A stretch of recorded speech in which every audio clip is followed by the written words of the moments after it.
Hello and welcome back to Cult Leader. I'm your cult leader, Spencer Henry, and today, Cult Babes, we have a story that has been requested dozens of times. It has stuck with me and so many others over the decade, and there's been a lot of different times that I've thought about covering it on the show, but it's the kind of case that's so dramatic, so horrifying, and truly impossible to believe. A Lifetime movie situation if there ever was one. Speaking of, they actually did make a Lifetime movie about this case back in 2015. The Cleveland Abduction, starring my favorite chaotic personality, Taryn Manning, who seems to be becoming more and more like her Orange is the New Black character, Pennsatucky, on a daily basis. If you've seen the show, you know. If you've seen her Instagram in the past, I don't know, 2 years, you really know. But that's another story for another day. For now, we need to go back to an Ohio suburb in 2002. That's right. Get pumped. I've always heard that Ohio is for lovers, but there is absolutely no love lost in this story. It's fucking wild, you guys. I mean, the Cleveland Abduction. God, this case is not only sick and twisted, but I can remember where I was when the news broke. And we'll talk more about that later on. I've got a lot to say. But this was in late August 2002. And 21-year-old Michelle Knight was just trying to get through the summer. Okay, she was already hanging on by a thread. Besides reportedly dealing with a lot of different mental health struggles at the time from a lifetime of abuse, she had recently lost custody of her young son.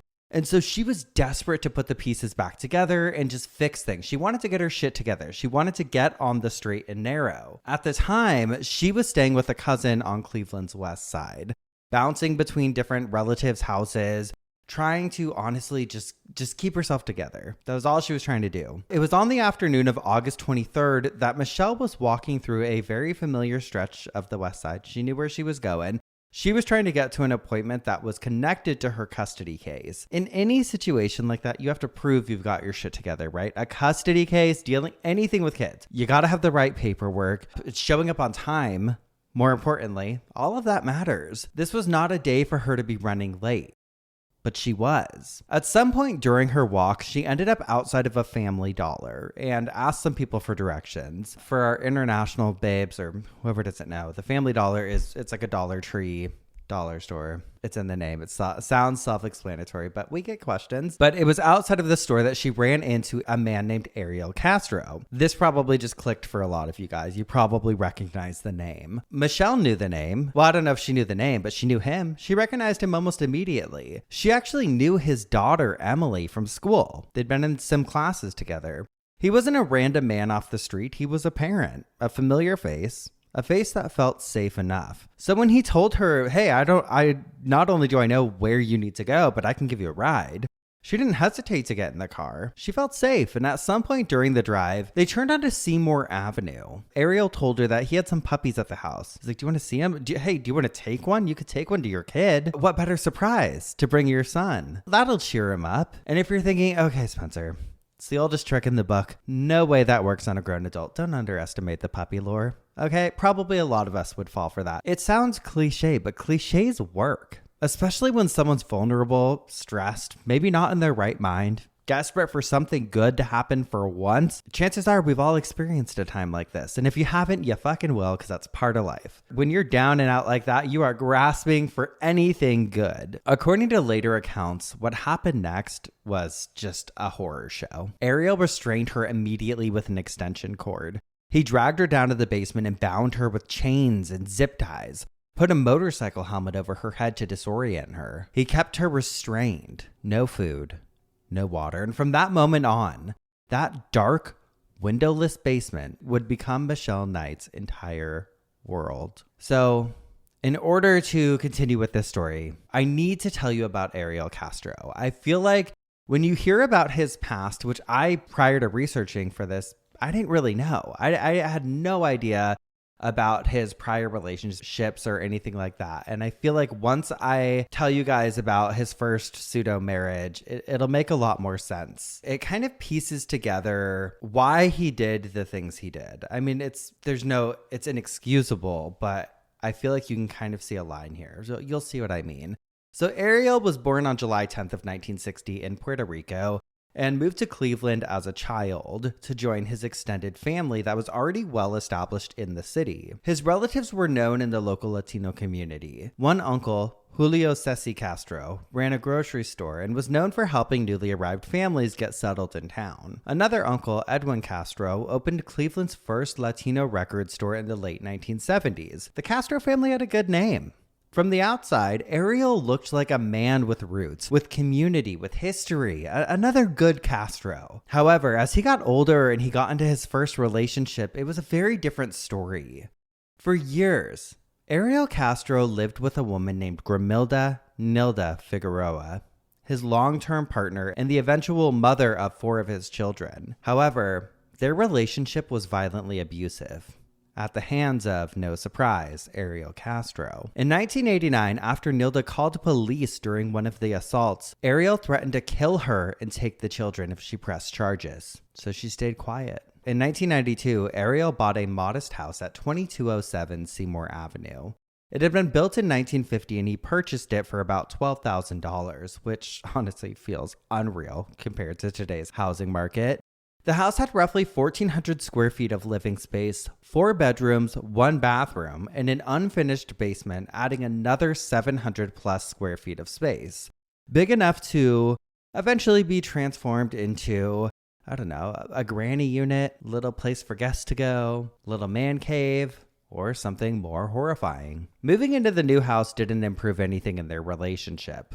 In 1993, while Nilda was recovering from brain surgery, their son Anthony later said he witnessed his father nearly beat her to death while she's recovering from brain surgery. That tells you where his moral compass is. I mean, any man who would lay his hands on a woman, piece of shit, right? But it's a special piece of shit to do it while they're recovering from brain surgery. Unreal. By 1994, things had escalated. The abuse had escalated enough to reach a grand jury. And Ariel responded in a completely normal and well-adjusted way. Of course, no. He stalked the courthouse and threatened to kill Nilda and the children if she testified. Unfortunately, as is so often the case, the threats worked. She was fucking terrified. It's all she had known for years. She didn't want to lose her children. Nilda didn't end up going to testify, and without her cooperation, the grand jury declined to indict due to insufficient evidence. Thus, Ariel completely avoided jail time, and life snapped back into its usual pattern of violence and control. Until 1996. That year, Nilda finally escaped. She took her children with her. Thank God she finally got away. For her and the children. I don't want to trivialize the situation, but it made me think of like when you're watching Law and Order SVU or one of those legal shows, and it's like they're trying to get someone to testify, and they're like, if you don't do it, he's going to walk. And they're like, I can't do it. That's like what I've just been rewatching a lot of Law and Order recently, actually. So that's what's going through my head right now. But ever since his wife left, he was alone. But now he had Michelle Knight in a nightmare forced roommate situation. For months, it was just the two of them. Ariel living his normal, everyday life with Michelle kept out of sight. She spent those early months chained for the majority of the time.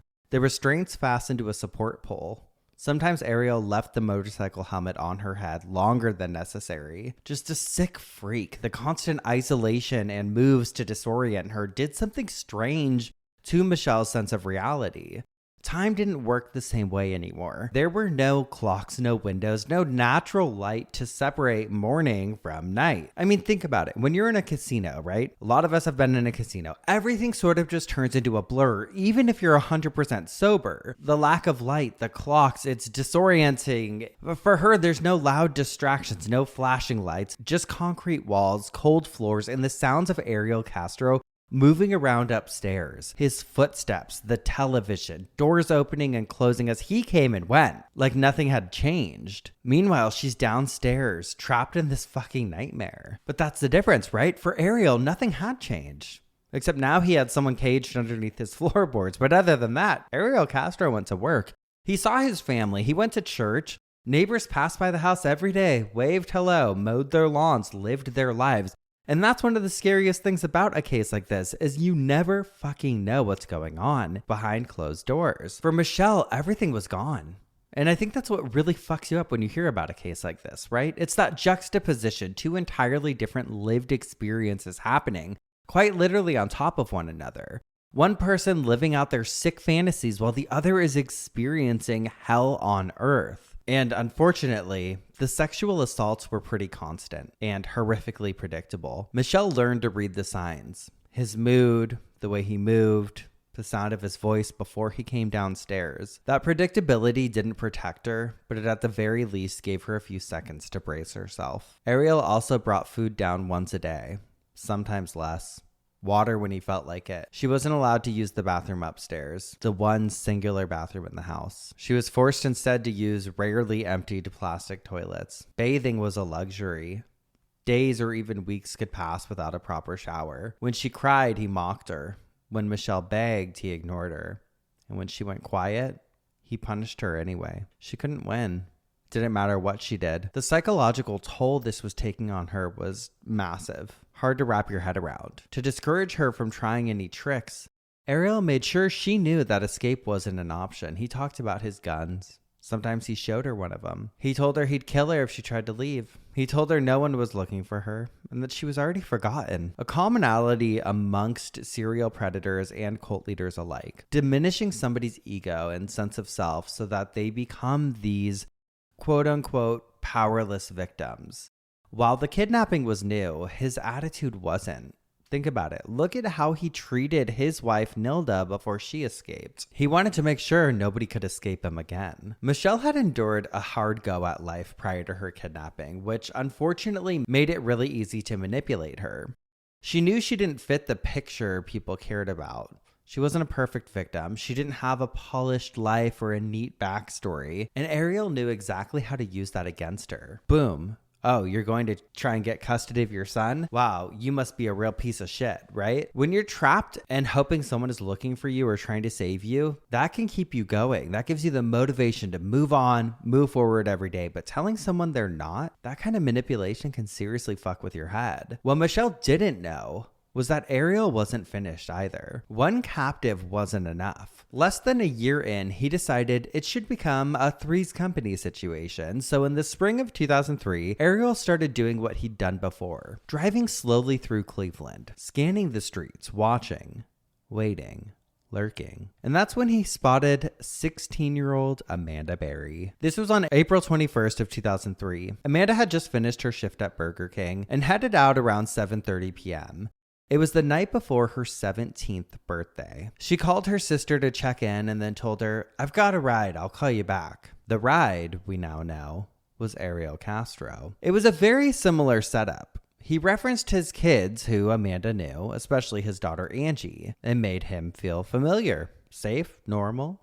He told Amanda, "Oh, hey, Angie was at my house and we could go swing by. You should say hi." Nothing strange, no red flags, just stopping by a friend's place. A little weird, but he was giving her a ride, so she went with him. But when Amanda got there, she looked around and pretty quickly noticed that Angie wasn't there. He led her inside anyway.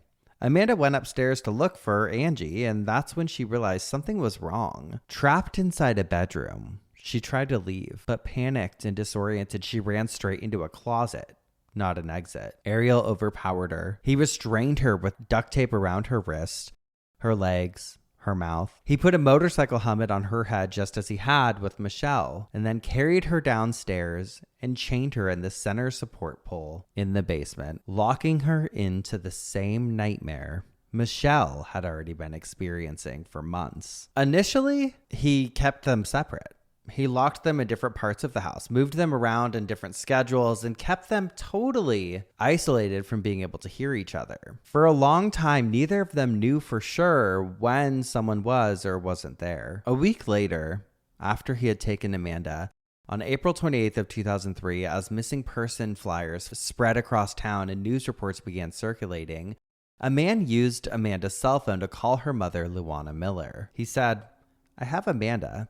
She's fine and will be coming home in a couple of days." And then he hung up. Authorities were never able to determine whether this call was a hoax or something more sinister, and the FBI couldn't confirm who made the call. It wouldn't surprise me if it was a hoax based on what we've seen before, but it also wouldn't surprise me if it was Ariel Castro. The type of person to have two people chained to their basement is somebody that's sick enough to do something like that. But at the time, his name wasn't on anyone's radar. Aside from that thing for domestic abuse in the 90s and a 2000 call related to a disturbance outside his home, he had no meaningful or long-term run-ins with law enforcement until January of 2004, when police came knocking, literally. Ariel was investigated after reports surfaced that he had left a child unattended on a school bus. Probably important to note that Ariel Castro was a school bus driver for the Cleveland Metropolitan School District. That's right. This man's driving children around all day. Officers went to his house, knocked on the door, and they didn't get an answer, so they left. You guys, Michelle and Amanda were both fully in there. When the authorities later tracked Ariel down and spoke with him, they decided the situation was an inadvertent mistake. Case closed. And this close brush with the law must have really done it for him, because instead of being like, oh shit, close call, he thought, oh shit, this is easy. Easier than I thought. He was getting cocky now. And just a couple of months later, in early April 2004, he brought home someone even younger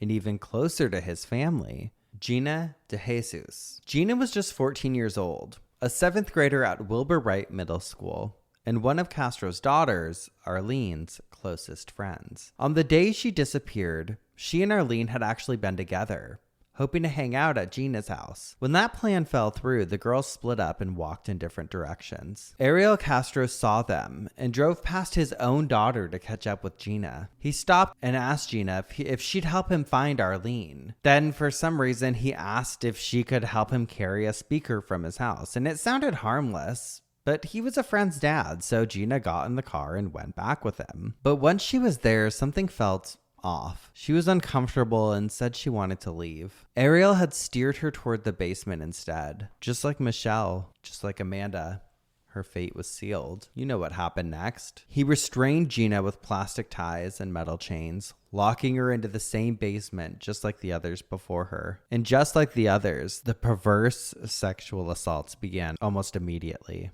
So now we got 3 girls in the basement of that house. 3 girls, 1 house. He also reinforced the house itself. The windows were boarded up so tightly that even on a bright Ohio afternoon, the rooms stayed dark. Heavy fabric blocked sight lines inside. Alarms were rigged on doors, so he knew if anybody moved when they weren't supposed to, or where they weren't supposed to. He moved the girls between the basement and upstairs rooms whenever it suited him, keeping them disoriented, separated, and never letting any space feel familiar, safe, or private. He played games with them too. Sometimes he would leave a door unlocked on purpose, just to see if anyone would try to get away. And if they did, the punishment was brutal. By this time, the girls all knew about each other. There's only so much screaming you can hide, right? And slowly and carefully, the girls started to survive together. They whispered when they could, passed notes through walls and under doors, watched out for each other when Castro wasn't paying attention. Michelle, the oldest and the one who had been there the longest, became sort of like the pseudo-den mother of sorts.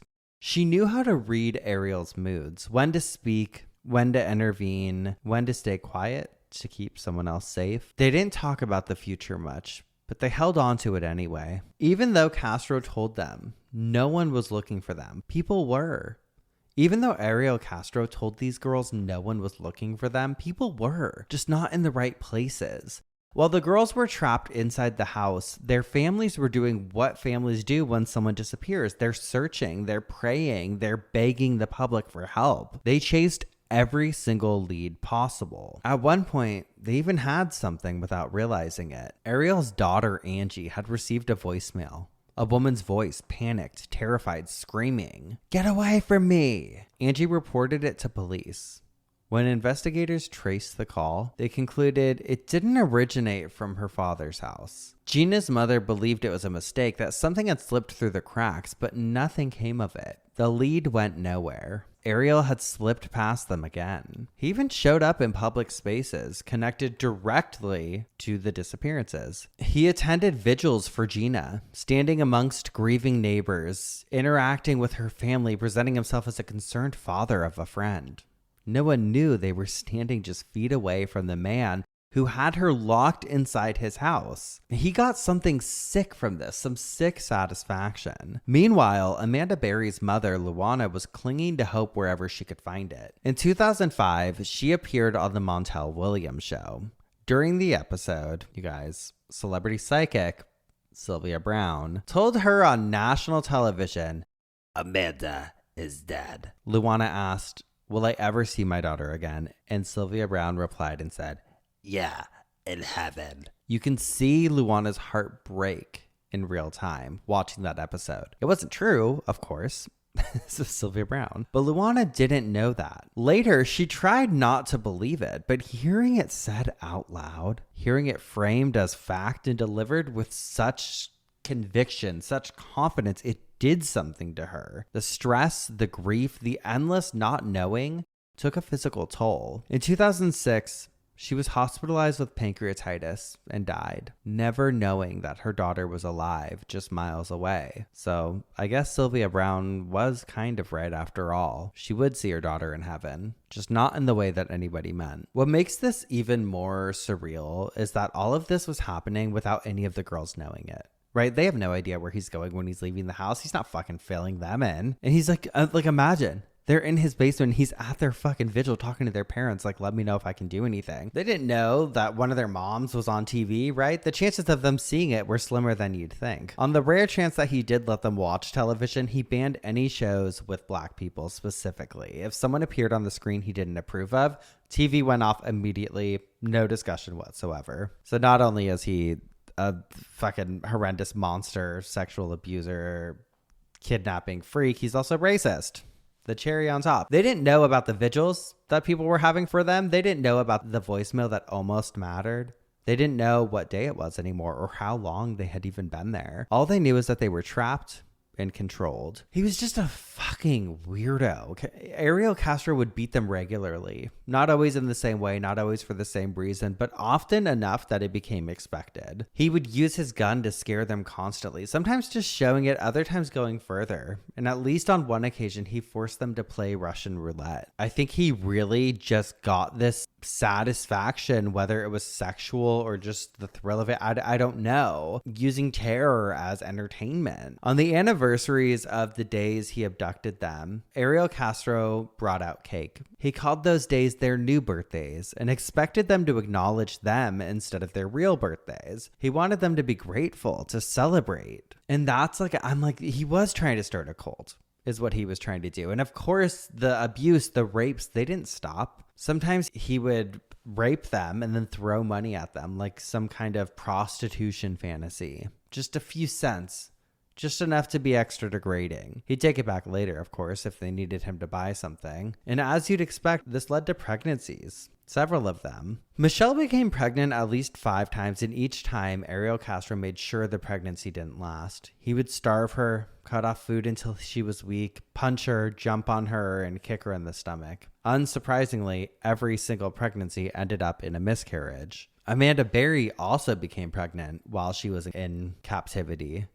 But for some reason only Ariel Castro understood, he let that pregnancy continue to term. There was, of course, no prenatal care, no doctor visits, no vitamins, no reassurance that anything would be okay. Just months of her carrying a baby inside of a locked house under constant control with no medical help and no choice. On Christmas Day, 2006, Amanda Berry went into labor. And if you're thinking that Ariel took her to a hospital, no, of course he didn't. He didn't take her to the hospital. He didn't call for help. Instead, he set up a plastic kiddie pool inside the house to contain the mess. He didn't give a fuck, right? He doesn't give a shit if she's comfortable. A forced water birth. He made Michelle act as the midwife, and it didn't go smoothly. When the baby was born, she wasn't breathing.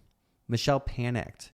Ariel stood over her and told her that if the baby died, he'd kill her next. So Michelle did the only thing she could think to do. She attempted to give the baby CPR again and again and again, terrified that if the baby didn't survive, none of them would. Then something almost miraculous happens. The baby starts breathing.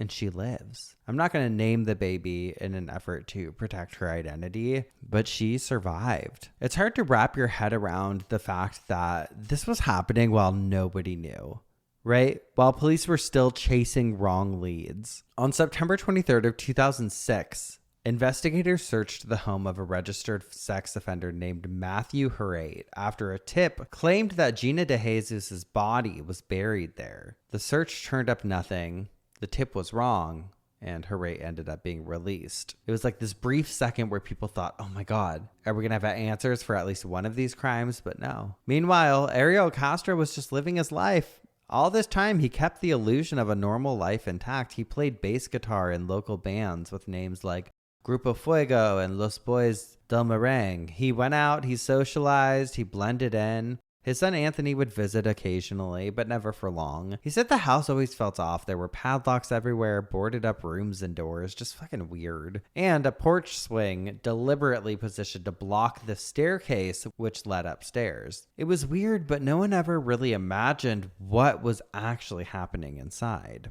Your head doesn't go there. Well, I don't know. Mine maybe would. Probably the case for a lot of us, actually. We'd probably be like, I don't know what's going on. Is there a body in the basement? I mean, he was so far out of anyone's mind as a suspect in the disappearances that on June 12th of 2008, he actually got pulled over on his motorcycle for an improperly displayed license plate. It was sideways, and the officer wrote him 2 tickets and let him go. No search, no follow-up.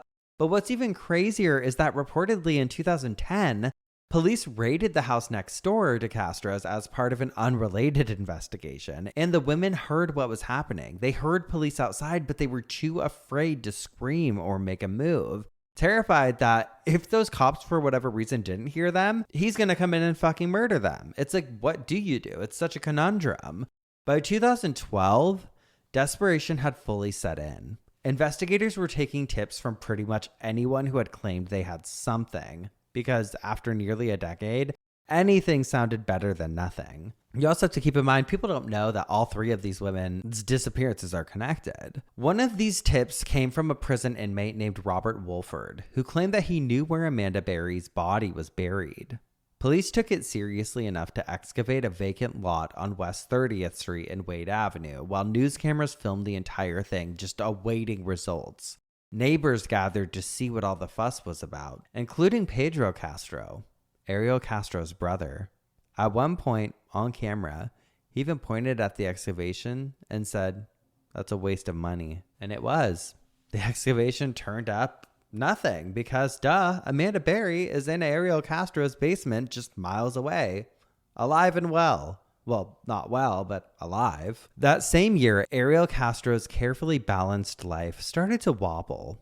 He was fired from his job as a Cleveland school bus driver, reportedly for repeated incidents of bad judgments. His discipline file listed multiple infractions, and by November 2012, the school district was done with him. Without a steady income, he started to fall behind on his bills. He owed roughly $2,500 in back property taxes, and he was facing foreclosure. The walls were starting to close in on him. If he lost the house, it was game over. On May 6th of 2013, everything finally blew up. Early into that evening, Ariel must have gotten a craving for a Big Mac, Quarter Pounder, filet of fish, Diet Coke, so he headed to McDonald's, hoping to get there before the latest batch of fries went cold.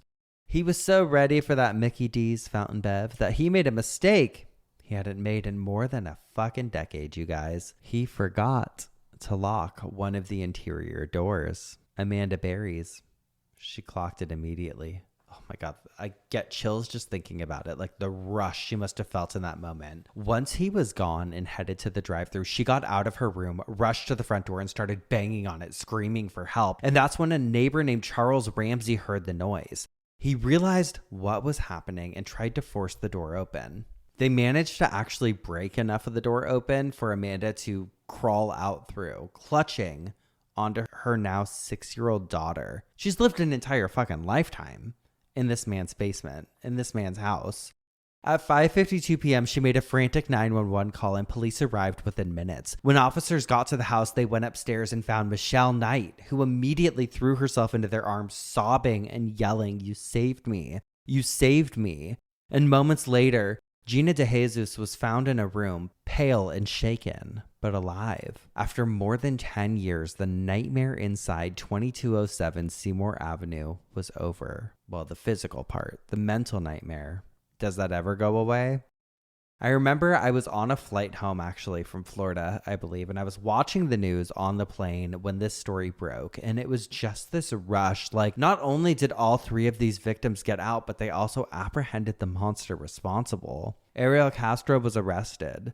His brothers Pedro and O'Neill Castro were also detained initially, but investigators quickly determined there was no evidence tying them to the crimes. They weren't going to botch this investigation. The men were released and never charged. In 2013, Ariel Castro agreed to a plea deal, avoiding the death penalty by pleading guilty to 937 criminal counts. The charges included kidnapping, rape, but also 2 aggravated murder counts tied to accusations he forced miscarriages, which is what made him death penalty eligible. Prosecutors treating those forced miscarriages as killings. At his sentencing, Michelle Knight spoke directly to him. Amanda Berry and Gina De Jesus chose to be represented by family members instead. Ariel gave a rambling allocution. He said, "I don't know why." He blamed a supposed sexual addiction, denied beating the women, and claimed there had been harmony in the household. At one point, he even said, "If they would have questioned me, it's possible it would have ended right there. I feel that the FBI let those girls down." The fucking derangement. The fucking derangement. The fucking derangement. The judge was not having it.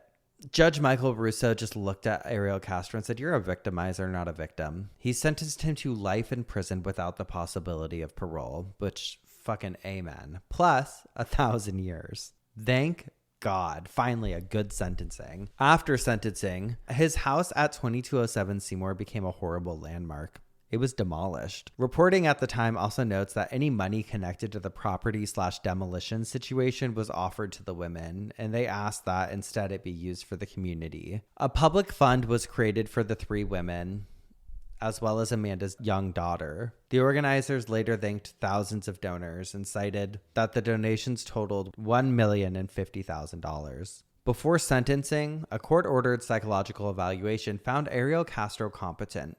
And during that evaluation, he claimed he'd never been suicidal. But it turned out not to be true. On September 3rd of 2013, just over a month after sentencing, Ariel Castro was found hanged in his prison cell. Fucking coward. He used a bed sheet. He was pronounced dead at 10:52 p.m. Speculation briefly swirled about this possibly being tied to autoerotic asphyxiation, but the coroner, Jan Gorniak, shut that down pretty quick and said the death is a suicide. Officials said he had been kept in protective custody. He was alone in his cell with required checks every 30 minutes. And that after his death, there were investigations, reviews, and the official stuff that shows when something goes wrong on a watch. His family was furious. Even though they thought he was a sleazeball, they didn't expect for him to kill himself, and especially didn't expect to find out through the media, which I could see them being upset about that. But that's probably the only part I could see being upset about is like, you could have given us a heads up. The 3 victims had to deal with the weirdest emotional whiplash. We always say 3 victims, but obviously the daughter's a victim too. So there are technically 4 people who were held in captivity there. But imagine dealing with the emotional whiplash of this man who stole their lives, choosing to take his own life because he couldn't stand being locked up. After he died, people did what they always do. They looked for a neat little ending with a clean little bow. Like the 3 women were supposed to stay best friends forever, hold hands, and move on as a matching set of survivors. But that's not how it always works out. Michelle Knight chose to speak out about her experience in the public. She talked candidly about what happened, about Ariel Castro's favoritism of Amanda Berry and being the most hated one of the 3. During an interview with Dr. Phil, Michelle described her relationship with Amanda Berry as okay and said they're not the best of friends, adding, "Amanda was one of those girls that really didn't get it." Damn, I'm like, whatever that means.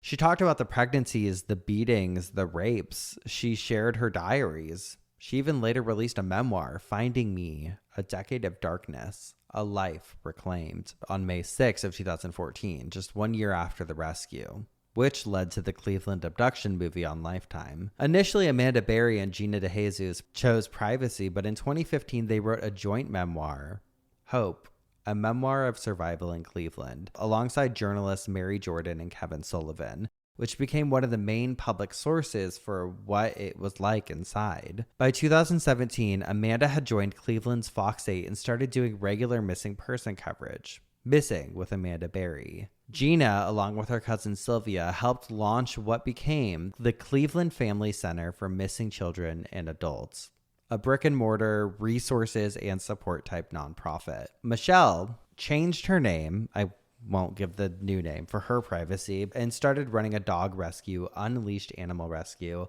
in Wellington, Ohio. But in 2024, News 5 Cleveland reported humane agents removed more than 36 animals from the rescue. The raid/seizure involved 37 animals, including exotic birds, and references and allegations/concerns such as unsanitary conditions. She publicly said she felt it wasn't necessary. As far as Ariel Castro and the aftermath, I mean, he wasn't just some faceless monster living in isolation. He had a family, right? He had people that survived this, brothers, children.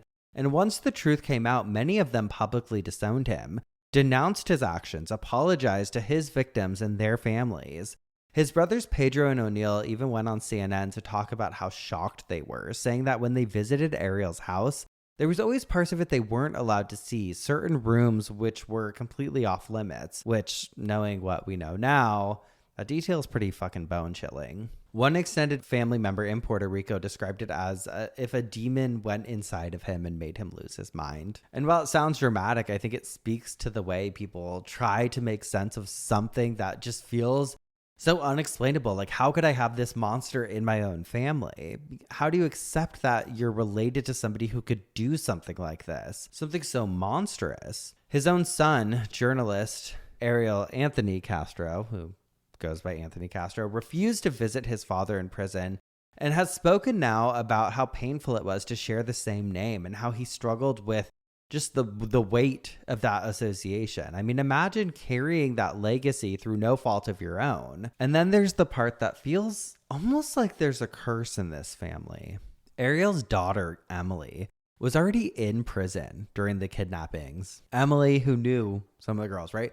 She was serving a 25-year sentence for attempted murder after slashing her 11-month-old daughter's throat 4 times. The baby miraculously survived. But the fact that this level of violence existed in the same family that close is deeply unsettling. And in 2014, I read that his nephew, Ariel's nephew, Jeremy Alicia, was arrested on more than 20 counts related to child sexual exploitation material. Now, I want to be very clear here. Evil is not genetic. Monsters are not inherited. But what can be inherited is trauma, dysfunction, cycles of abuse, and untreated mental illness. And when those go unchecked, they can ripple outward in devastating ways. Ariel Castro didn't just destroy the lives of the women that he held captive. He detonated his entire family, leaving behind a trail of shame, of grief, of unanswered questions. And while nothing can undo what he did, the one thing that matters the most is that Amanda Berry, Gina De Jesus, and Michelle Knight survived. They escaped, they were able to reclaim their lives, and they are the real story here. The real victims, not him. So that, Cult Babes, is the story of the Cleveland abduction, and that is where we're going to leave things for the week. So I will see you next time. And until next time, just, you don't got to go see the puppies. Okay, I promise. I know, but don't do it. Okay, goodbye.